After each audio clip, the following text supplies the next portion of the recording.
नमो भगवते तस्मै कृष्णायादभूतकर्मणे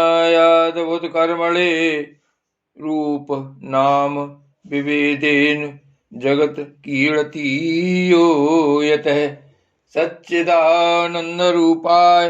विश्वोत्पत्त्यादि हेतवे तापुत्रे विनाशाय श्री कृष्णाय वयं नुमः। श्री कृष्णाय वयं नुमः। श्रीमद् भागवत महापुराण स्कंद 6 अध्याय 16 चित्रकेतु का वैराग्य तथा संकर्षण देव के दर्शन।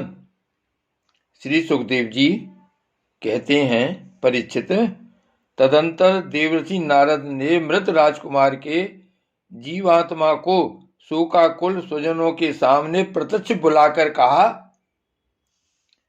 देवर्षि नारद ने कहा, जीवात्मन, तुम्हारा कल्याण हो।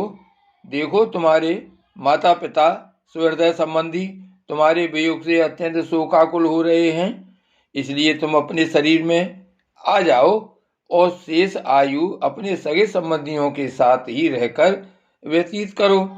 अपने पिता के दिए हुए भोगों को भोगो और राज सिंहासन पर बैठो। जीवात्मा ने कहा, देवर्षि जी, मैं अपने कर्मों के अनुसार देवता, मनुष्य, पशु पक्षी आदि योनियों में न जाने कितने जन्मों से भटक रहा हूँ। उनमें से ये लोग किस जन्म में मेरे माता पिता हुए? विभिन्न जन्मों में सभी एक दूसरे के भाई बंधु, नाती गोती, शत्रु मित्र, मध्यस्थ, उदासीन और द्वेषी होते रहते हैं। जैसे सुवर्ण आदि क्रय विक्रय की वस्तुएं एक व्यापारी से दूसरे के पास जाती आती रहती हैं, वैसे ही जीव भी भिन्न भिन्न योनियों में उत्पन्न होता रहता है। इस प्रकार विचार करने से पता लगता है कि मनुष्यों की अपेक्षा अधिक दिन ठहरने वाले सुवर्ण आदि पदार्थों का संबंध भी मनुष्यों के साथ स्थायी नहीं, क्षण की होता है, और जब तक जिसका जिस वस्तु से संबंध रहता है तभी तक उसकी उस वस्तु से ममता भी रहती है। जीव नित्य और अहंकार रहित है। वह गर्भ में आकर जब तक जिस शरीर में रहता है तभी तक उस शरीर को अपना समझता है। यह जीव नित्य, अविनाशी, सूक्ष्म, जन्मादि रहित, सबका आश्रय और स्वयं प्रकाश है। इसमें स्वरूपतः जन्म मृत्यु आदि कुछ भी नहीं है। इसमें स्वरूपतः जन्म मृत्यु आदि कुछ भी नहीं है। फिर भी यह ईश्वर रूप होने के कारण अपनी माया के गुणों से ही अपने आप को विश्व के रूप में प्रकट कर देता है। इसका न तो कोई अत्यंत प्रिय है और न अप्रिय, न अपना और न पराया, क्योंकि गुण दोष, हित अहित करने वाले मित्र शत्रु आदि की भिन्न भिन्न बुद्धि वृत्तियों का यह अकेला ही साक्षी है। वास्तव में यह अद्वितीय है।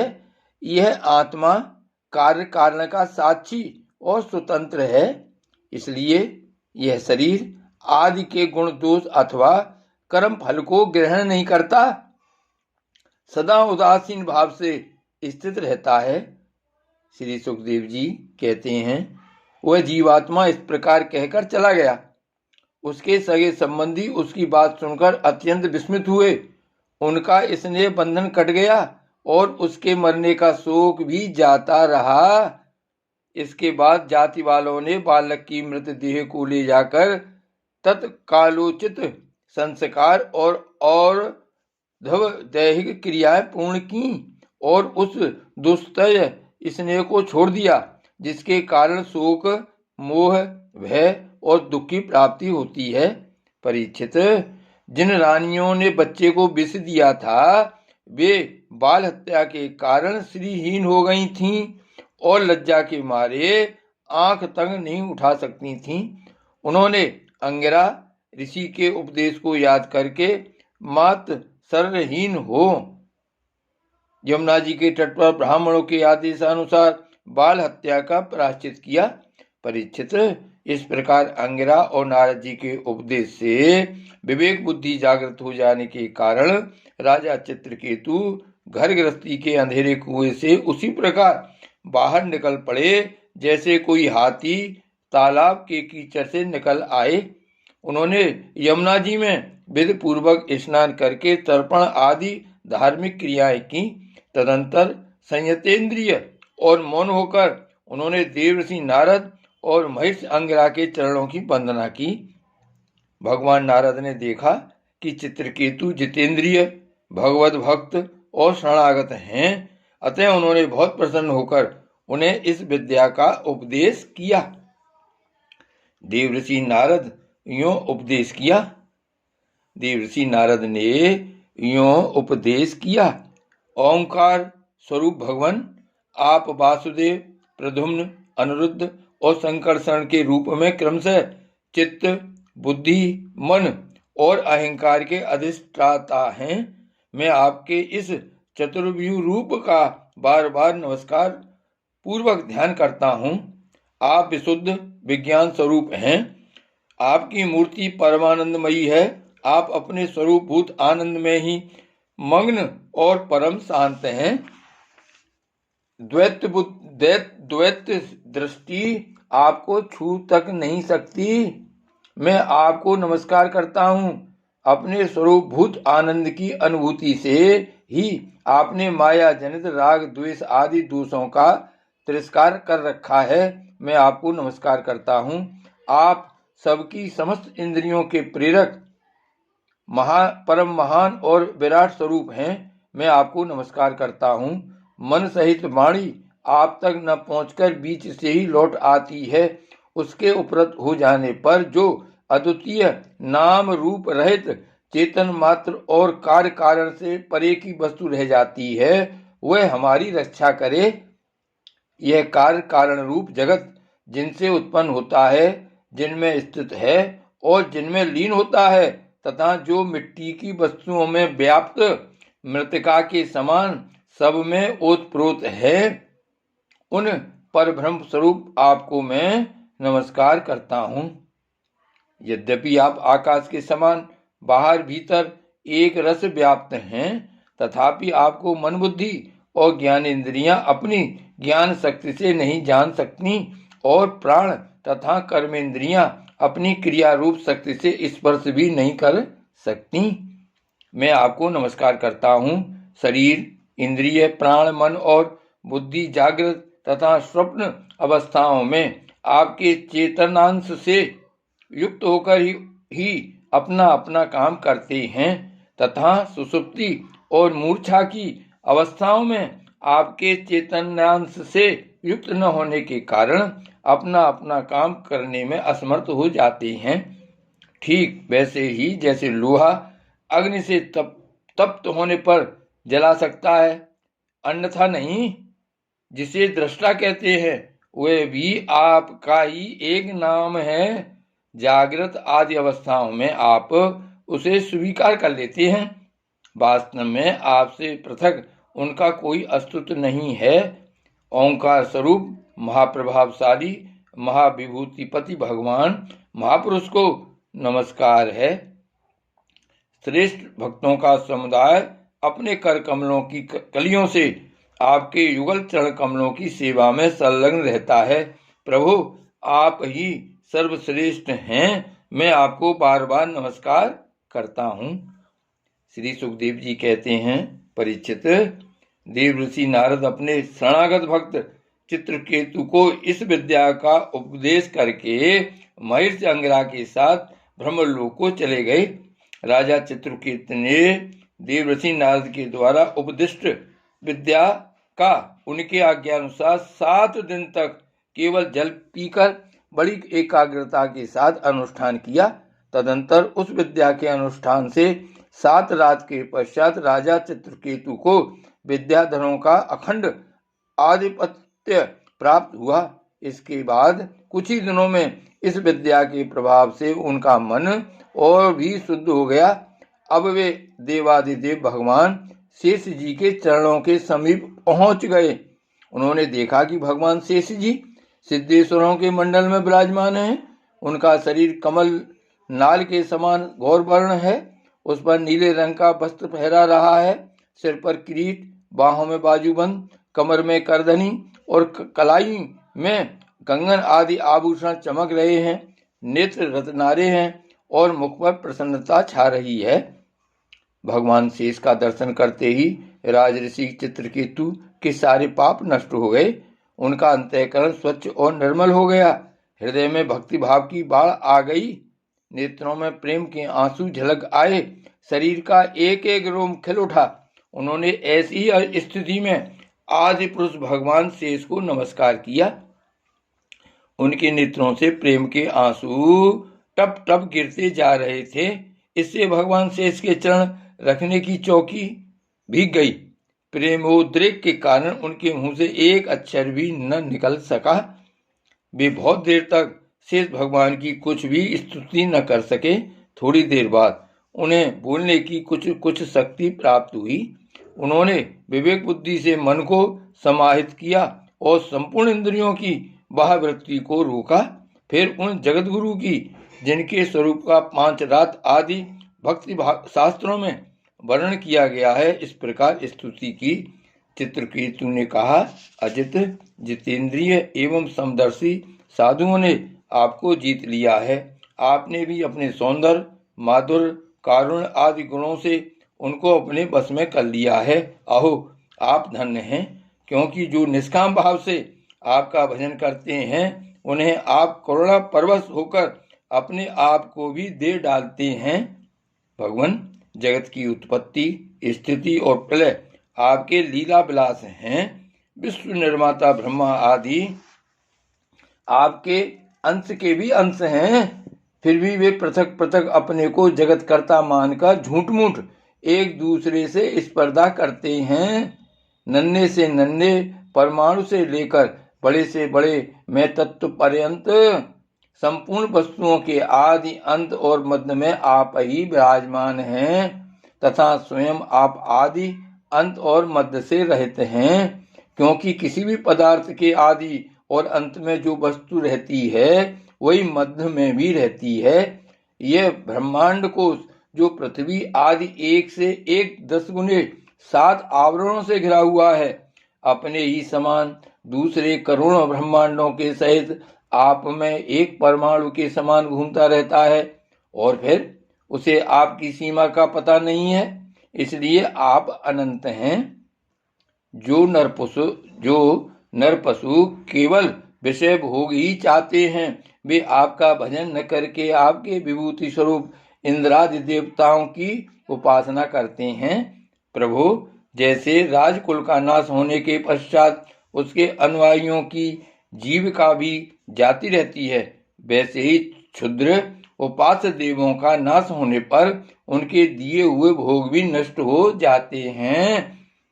परमात्मन, आप ज्ञान स्वरूप और निर्गुण हैं, इसलिए आपके प्रति की हुई सकाम भावना भी अन्य कर्मों के समान जन्म मृत्यु रूप फल देने वाली नहीं होती। जैसे भुने हुए बीजों से अंकुर नहीं उगते, क्योंकि जीव को जो सुख दुख आदि द्वंद्व प्राप्त होते हैं वे सत्वादी गुणों से ही होते हैं, निर्गुण से नहीं। अजित, जिस समय आपने विशुद्ध भागवत धर्म का उपदेश किया था उसी समय आपने सबको जीत लिया। क्योंकि अपने पास कुछ भी संग्रह परिग्रह न रखने वाले, किसी भी वस्तु में अहंता ममता न करने वाले आत्मा राम सनकादि परम ऋषि भी परम साम्य और मोक्ष प्राप्त करने के लिए उसी भागवत धर्म का आश्रय लेते हैं। वह भागवत धर्म इतना शुद्ध है कि उसमें सकाम धर्मों के समान मनुष्यों की वह विषम बुद्धि नहीं होती कि यह मैं हूँ, यह मेरा है, यह तू है और यह तेरा है। इसके विपरीत जिस धर्म के मूल में ही विषमता का बीज बो दिया जाता है वह तो अशुद्ध, नाशवान और अधर्म बहुल होता है। सकाम धर्म अपना और दूसरे का भी अहित करने वाला है। उससे अपना या पराया किसी का कोई भी प्रयोजन और हित सिद्ध नहीं होता। प्रत्युत सकाम धर्म से जब अनुष्ठान करने वाले का चित्त दुखता है तब आप रुष्ट होते हैं, और जब दूसरे का चित्त दुखता है तब वह धर्म नहीं रहता, अधर्म हो जाता है। भगवान, आपने जिस दृष्टि से भागवत धर्म का निरूपण किया है वह कभी परमात्म से विचलित नहीं होती। इसलिए जो संत पुरुष चर अचर समस्त प्राणियों में समदृष्टि रखते हैं वे ही उसका सेवन करते हैं। भगवान, आपके दर्शन मात्र से ही मनुष्यों के सारे पाप क्षीण हो जाते हैं। यह कोई असंभव बात नहीं है, क्योंकि आपका नाम एक बार सुनने से ही नीच चांडाल भी संसार से मुक्त हो जाता है। भगवान, इस समय आपके दर्शन मात्र से ही मेरे अंतःकरण का सारा मल धुल गया है, सो ठीक ही है, क्योंकि आपके अनन्य प्रेमी भक्त देवर्षि नारद जी ने जो कुछ कहा है वह मिथ्या कैसे हो सकता है। हे अनंत, आप संपूर्ण जगत के आत्मा हैं, अतएव संसार में प्राणी जो कुछ करते हैं वह सब आप जानते ही रहते हैं। इसलिए जैसे जुगनू सूर्य को प्रकाशित नहीं कर सकता, वैसे ही परम गुरु आपसे मैं क्या निवेदन करूं। भगवान, आपकी ही अध्यक्षता में सारे जगत की उत्पत्ति, स्थिति और प्रलय होते हैं।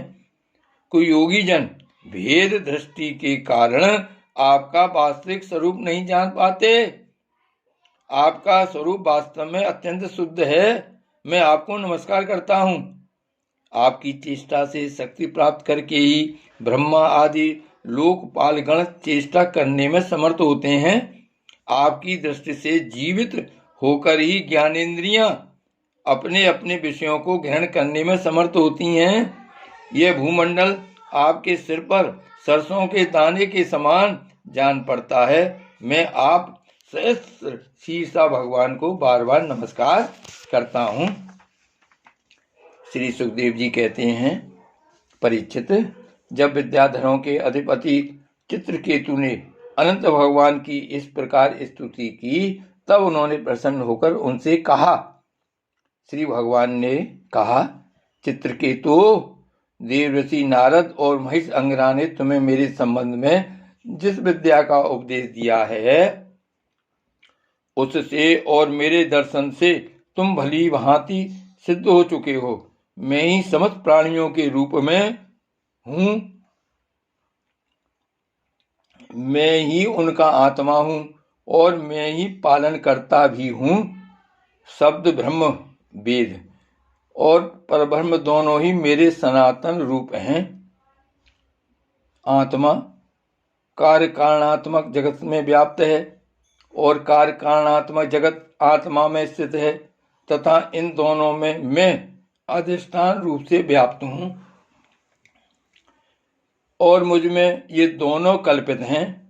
जैसे स्वप्न में सोया हुआ पुरुष स्वप्नांतर होने पर संपूर्ण जगत को अपने में ही देखता है और स्वप्नांतर टूट जाने पर स्वप्न में ही जागता है तथा अपने को संसार के एक कोने में स्थित देखता है, परंतु वास्तव में वह भी स्वप्न ही है। वैसे ही जीव की जागृत आदि अवस्थाएं परमेश्वर की ही माया है। वैसे ही जीव की जागृत आदि अवस्थाएं परमेश्वर की ही माया हैं। यूं जानकर सबके साक्षी मायातीत परमात्मा का ही स्मरण करना चाहिए। सोया हुआ पुरुष जिसकी सहायता से अपनी निंद्रा और उसके अतीन्द्रिय सुख का अनुभव करता है वह ब्रह्म में ही हूँ, उसे तुम अपनी आत्मा समझो। पुरुष निंद्रा और जागृति इन दोनों अवस्थाओं का अनुभव करने वाला है। वह उन अवस्थाओं में अनुगत होने पर भी वास्तव में उनसे पृथक है। वह सब अवस्थाओं में रहने वाला अखंड एक रस ज्ञान ही ब्रह्म है, वही पर ब्रह्म है। जब जीव मेरे स्वरूप को भूल जाता है तब वह अपने को अलग मान बैठता है। इसी से उसे संसार के चक्कर में पड़ना पड़ता है और जन्म पर जन्म तथा मृत्यु पर मृत्यु प्राप्त होती है। यह मनुष्य योनि ज्ञान और विज्ञान का मूल स्रोत है। जो इसे पाकर भी अपने आत्मस्वरूप परमात्मा को नहीं जान लेता, उसे कहीं किसी भी योनि में शांति नहीं मिल सकती। राजन, सांसारिक सुख के लिए जो चेष्टाएं की जाती हैं, उनमें श्रम है, क्लेश है, और जिस परम सुख के उद्देश्य से वे की जाती हैं, उसके ठीक विपरीत परम दुख देती हैं। किंतु कर्मों से निवृत्त हो जाने में किसी प्रकार का भय नहीं है। यह सोचकर बुद्धिमान पुरुष को चाहिए कि किसी प्रकार के कर्म अथवा उनके फलों का संकल्प न करे। जगत के सभी स्त्री पुरुष इसलिए कर्म करते हैं कि उन्हें सुख मिले और उनका दुखों से पिंड छूटे, परंतु उन कर्मों से न तो उनका दुख दूर होता है और न उन्हें सुख की ही प्राप्ति होती है। जो मनुष्य अपने को बहुत बड़ा बुद्धिमान मानकर कर्म के पचड़ों में पड़े हुए हैं, उनको विपरीत फल मिलता है। यह बात समझ लेनी चाहिए। साथ ही यह भी जान लेना चाहिए कि आत्मा का स्वरूप अत्यंत सूक्ष्म है। जागृत स्वप्न सुषुप्ति इन तीनों अवस्थाओं तथा इनके अभिमानियों से विलक्षण है। यह जानकर इस लोक में देखे और परलोक के सुने हुए विषय भोगों से विवेक बुद्धि के द्वारा अपना पिंड छुड़ा ले और ज्ञान तथा विज्ञान में ही संतुष्ट रहकर मेरा भक्त हो जाए।